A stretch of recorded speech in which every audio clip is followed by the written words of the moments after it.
시댁에서 쫓겨나고 친정에게서도 버림받은 한 여자가 있습니다. 평생 착하게만 살려고 애썼습니다. 가족을 위해 희생했습니다.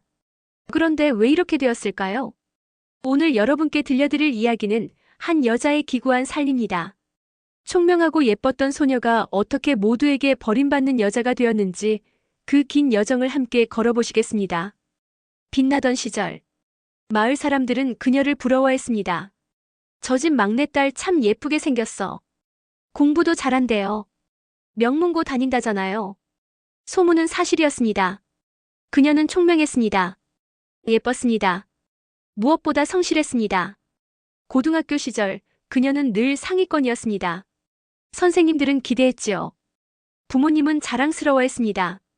그리고 마침내 교육대학에 합격했습니다. 우리 딸이 선생님이 된다. 아버지는 동네 어른들에게 자랑했습니다.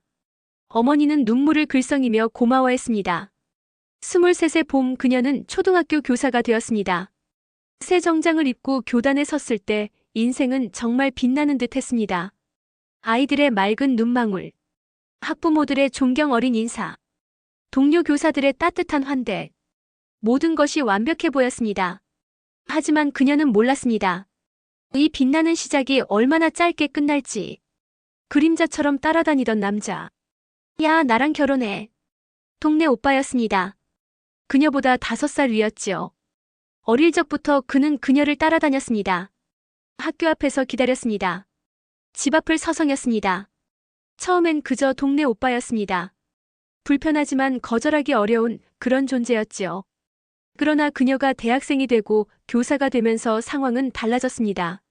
너 없으면 못 살아. 진짜야. 그는 집요했습니다. 매일 전화했습니다. 퇴근길을 지켰습니다. 거절하면 울었습니다. 때로는 협박했습니다. 다른 남자 만나면 가만 안 둬. 부모님은 걱정했습니다. 저 사람하고는 안 된다. 일도 안 하고 술만 마시잖니. 아버지가 말렸습니다. 제발 정신 차려라. 내 인생 망치는 거야. 어머니도 애원했습니다. 그녀도 알았습니다. 그가 자신에게 맞지 않는다는 것을, 함께하면 불행할 거라는 것을. 하지만 그는 포기하지 않았습니다. 칼끝에 맺힌 눈물. 어느 겨울밤이었습니다.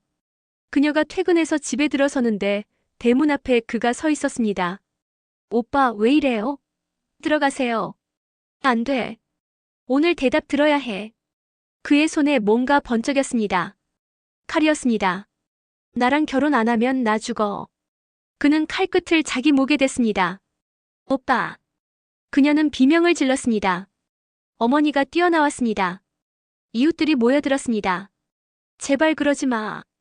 알았어, 알았으니까. 그날 밤 그녀는 울면서 고개를 끄덕였습니다. 겁이 났습니다. 사람이 죽을까봐 두려웠습니다. 자신 때문에 누군가 다치면 어쩌나 떨렸습니다. 그리고 25의 봄 그녀는 결혼했습니다. 부모님은 울었습니다. 하객들은 웃었습니다. 신부는 웃는 얼굴로 서 있었지만 그 눈에는 눈물이 고여 있었습니다. 짧았던 환상. 자기야, 나 이제 제대로 살게. 약속해. 신혼 초 남편은 다짐했습니다. 직장 구할게. 술도 끊을게. 널 행복하게 해줄게. 그녀는 믿고 싶었습니다. 사람은 변할 수 있다고. 결혼하면 달라질 거라고. 하지만 그 환상은 석 달도 가지 못했습니다. 남편은 직장을 구하지 않았습니다. 친구들과 어울려 다녔습니다. 술을 마시고 늦게 들어왔습니다. 왜 이래요? 약속했잖아요. 시끄러워. 내가 뭘 어떻게 하든 내 맘이야. 그는 소리를 질렀습니다. 때로는 물건을 던졌습니다. 그녀는 혼자 벌었습니다.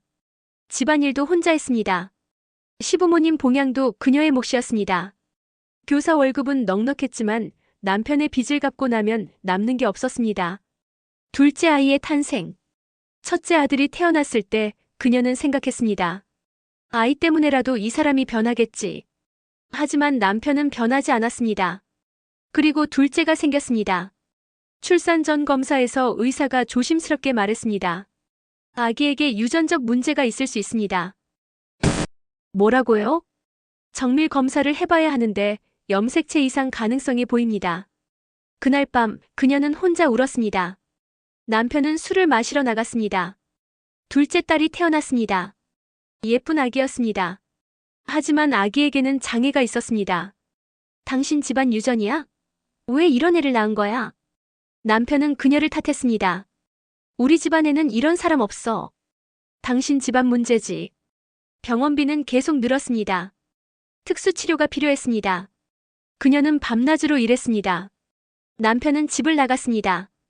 버려진 시간. 나는 이렇게 못 살아. 이혼하자. 결혼 7년 차 남편이 말했습니다. 애들은 어떡하고요? 내가 키워. 너 교사잖아. 돈 벌 수 있잖아. 오빠. 그만해. 나도 내 인생 살고 싶어. 그는 짐을 싸서 나갔습니다. 다른 여자가 있다는 소문이 들렸습니다. 32의 그녀는 두 아이의 엄마가 되었습니다. 교사로서의 삶도 버거웠습니다. 장애를 가진 둘째의 치료와 돌봄은 끝이 없었습니다. 그리고 무엇보다 이혼녀라는 낙인이 그녀를 짓눌렀습니다. 저 선생님 이혼했대. 애들 둘이나 데리고 있대. 둘째가 장애아라면서. 학교에서도 동네에서도 사람들은 수군댔습니다. 그녀는 고개를 들 수 없었습니다. 혼자 견디는 밤. 밤이 되면 그녀는 울었습니다. 아이들이 잠든 뒤 거실에 혼자 앉아 소리 없이 눈물을 흘렸습니다. 왜 나만 이렇게 살아야 하지? 착하게 살려고 했는데 왜 이런 일만 생기는 거지? 내가 뭘 잘못한 거야? 질문에는 답이 없었습니다. 하지만 그녀는 무너질 수 없었습니다. 아이들이 있었으니까요. 아침이 되면 화장을 고쳤습니다. 웃는 얼굴로 학교에 갔습니다. 아이들 앞에서는 밝은 선생님이었습니다. 그렇게 그녀는 버텼습니다. 오늘도 내일도. 사랑이라는 이름으로 시작된 결혼이었습니다. 하지만 그것은 사랑이 아니었습니다. 집착이었습니다. 폭력이었습니다. 그녀는 몰랐습니다. 착한 것이 잘못은 아니지만 착함만으로는 자신을 지킬 수 없다는 것을. 이제 그녀의 인생은 새로운 국면을 맞이합니다. 결혼의 상처를 안고 두 아이를 키우며 그녀는 또 다른 시련을 마주하게 됩니다. 그것은 가족이라는 이름으로 다가옵니다. 다음 이야기에서 계속됩니다. 가족을 위해 희생하는 것, 그것이 미덕이라고 배웠습니다. 특히 막내딸은 더 그래야 한다고 들었습니다. 그녀는 그렇게 살았습니다. 평생을. 하지만 희생에는 보답이 따라오지 않았습니다. 오히려 배신이 기다리고 있었지요. 막내의 목. 그녀에게는 언니가 하나, 오빠가 둘 있었습니다. 큰오빠, 작은오빠, 언니, 그리고 막내인 그녀. 네 남매 중 막내였습니다. 막내는 착하니까 알아서 잘하겠지. 부모님은 늘 그렇게 말씀하셨습니다. 큰오빠는 일찍부터 술을 좋아했습니다. 결혼도 하지 않았습니다. 혼자 살면서 부모님께 손을 벌렸지요. 작은 오빠는 결혼해서 아이들을 키웠습니다. 하지만 생활이 넉넉하지 않았습니다. 언니도 시집을 갔습니다. 시댁 눈치가 보인다며 친정일에는 관심이 없었습니다. 그래서 모든 것이 막내인 그녀의 몫이 되었습니다. 큰오빠의 집으로. 이혼하고 난 뒤 그녀는 갈 곳이 막막했습니다. 두 아이를 데리고 전셋집을 구하기도 어려웠습니다. 장애가 있는 둘째 때문에 집주인들이 꺼렸지요. 그때 큰오빠가 제안했습니다. 우리 집으로 와. 혼자 사는데 방이 남아. 큰오빠는 33평짜리 아파트에 혼자 살고 있었습니다. 부모님이 살아계실 때 마련해주신 집이었지요. 오빠 괜찮겠어요? 괜찮아. 조카들이랑 같이 살면 좋지. 그렇게 그녀는 두 아이를 데리고 큰오빠 집으로 이사했습니다. 큰오빠는 술을 좋아했지만 조카들에게는 잘해줬습니다. 외롭게 혼자 살던 그에게 조카들은 위로였습니다. 그녀도 큰오빠를 챙겼습니다. 밥을 해드렸습니다. 술 드신 날엔 해장국을 끓여드렸습니다. 생활비도 꼬박꼬박 드렸습니다. 비록 큰오빠 집이었지만 함께 사는 만큼 당연한 일이라 생각했지요. 큰오빠와 막내 여동생. 둘은 서로 의지하며 살았습니다. 어머니의 병. 그녀가 26이었을 때 어머니가 쓰러졌습니다. 엄마. 병원으로 급히 달려갔습니다. 의사가 심각한 표정으로 말했습니다. 수술이 필요합니다. 그런데 비용이 얼마나 드나요? 검사비 포함해서 한 3천만 원 정도 예상됩니다. 3천만 원. 교사 월급으로 감당하기 어려운 금액이었습니다. 그날 밤 형제들이 모였습니다. 엄마 수술비를 어떻게 마련하지? 큰오빠가 한숨을 쉬었습니다. 나는 돈이 없어. 알잖아. 작은 오빠가 고개를 저었습니다. 나도 애들 학원비에 대출 갚기도 벅차. 언니가 입을 열었습니다. 시댁에서 뭐라고 할 것 같아? 미안해. 결국 그녀가 말했습니다. 제가 할게요. 내가? 어떻게? 대출 받을게요. 제 월급으로 갚을게요. 그렇게 그녀는 3천만 원을 대출받았습니다. 수술은 성공적이었습니다. 어머니는 회복했습니다. 하지만 그 빚을 갚는데 5년이 걸렸습니다. 형제들은 고마워했습니다. 하지만 갚아주지는 않았습니다. 나중에 갚을게. 미안해, 형편이 안 돼서. 그들의 말은 그저 말일 뿐이었습니다. 어머니의 유언. 어머니가 돌아가시기 전 유언을 남기셨습니다. 큰애는 결혼도 못하고 혼자 사니까 아파트는 큰애한테 줘라. 부모님이 마련해주신 33평 아파트였습니다. 시세로 약 3억 5천만 원 정도 되었지요. 그리고 보험금은 작은애랑 큰딸이 관리해라. 아버지 생활비로 쓰고 어머니가 남긴 보험금은 1억 원이었습니다. 아버지는 큰오빠와 함께 그 아파트에서 사셨습니다. 유산 정리 날 형제들이 모였습니다. 어머니 유언대로 하자.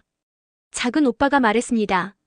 아파트는 큰오빠 거고 보험금은 우리가 나눠 가지는 거지. 나눠 가지는 게 아니라 관리하는 거야.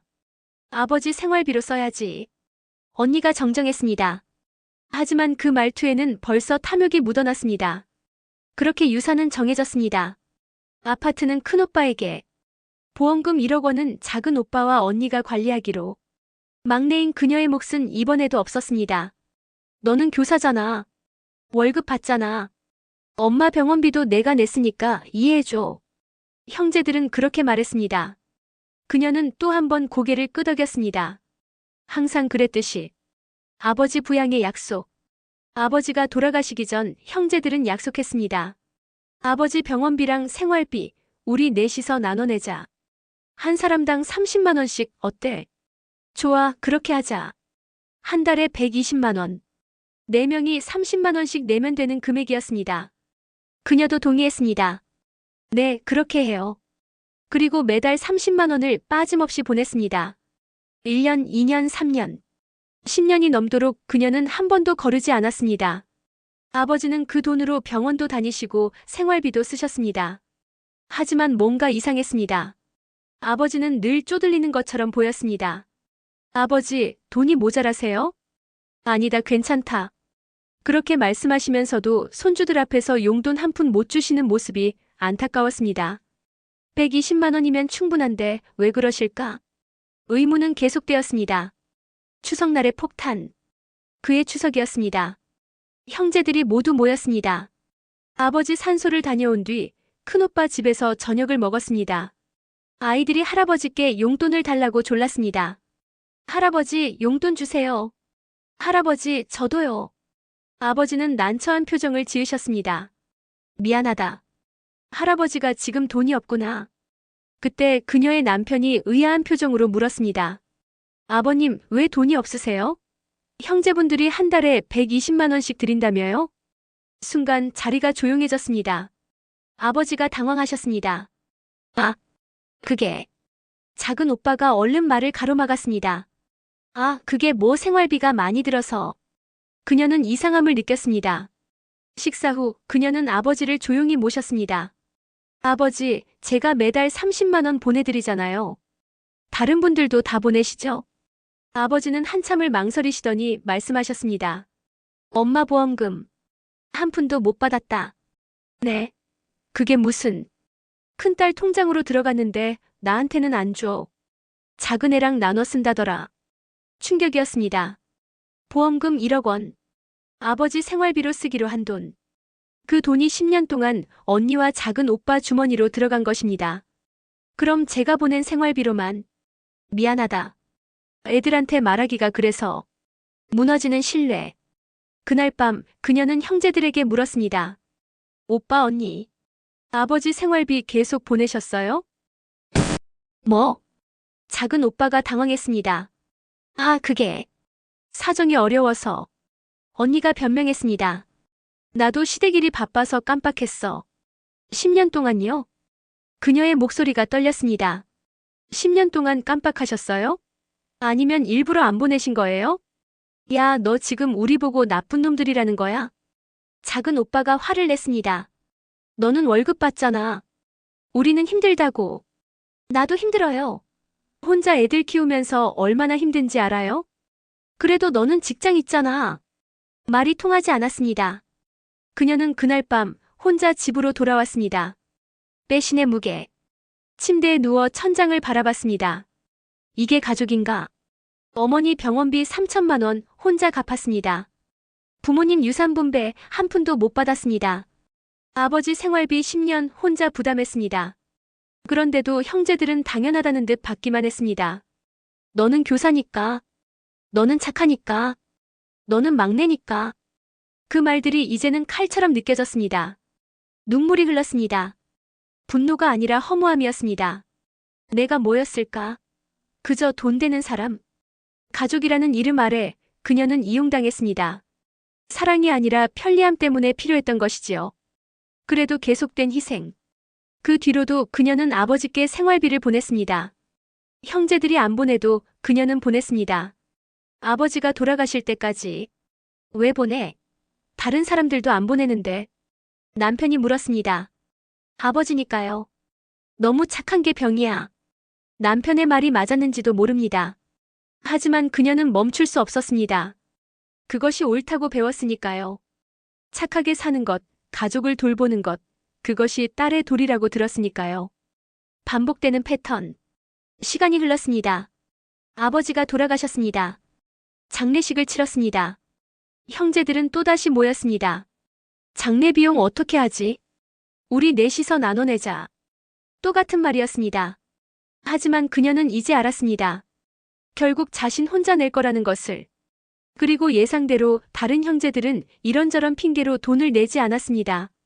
장례비 800만 원, 그녀가 혼자 냈습니다.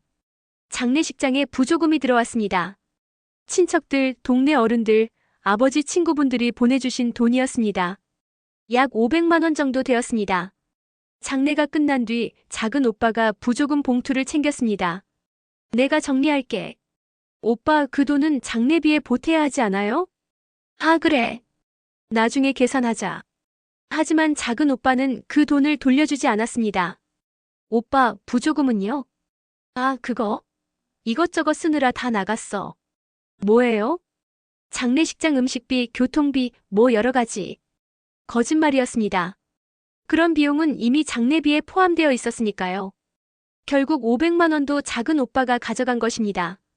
그녀는 장례비 800만 원을 혼자 냈고 부조금 500만 원은 작은 오빠 주머니로 들어갔습니다. 깨달음의 시작. 장례식이 끝난 뒤 그녀는 생각했습니다. 이제 그만해야 하나? 평생 희생했습니다. 평생 양보했습니다. 하지만 돌아온 것은 배신과 무시였습니다. 착한 것이 잘못은 아닙니다. 하지만 착하기만 해서는 자신을 지킬 수 없다는 것을 이제는 알았습니다. 이제는 내 권리를 찾아야 해. 그렇게 생각하던 중 또 다른 일이 터졌습니다. 큰오빠의 죽음이었습니다. 가족은 소중합니다.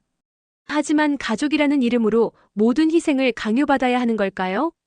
그녀는 평생 착하게만 살았습니다. 하지만 착함은 그녀를 지켜주지 못했습니다. 이제 그녀 앞에 더 큰 시련이 다가옵니다. 큰오빠가 남긴 아파트를 둘러싼 탐욕의 전쟁이 시작됩니다. 그리고 그 전쟁에서 그녀는 더 이상 착한 막내로만 남아있지 않을 것입니다. 다음 이야기에서 계속됩니다.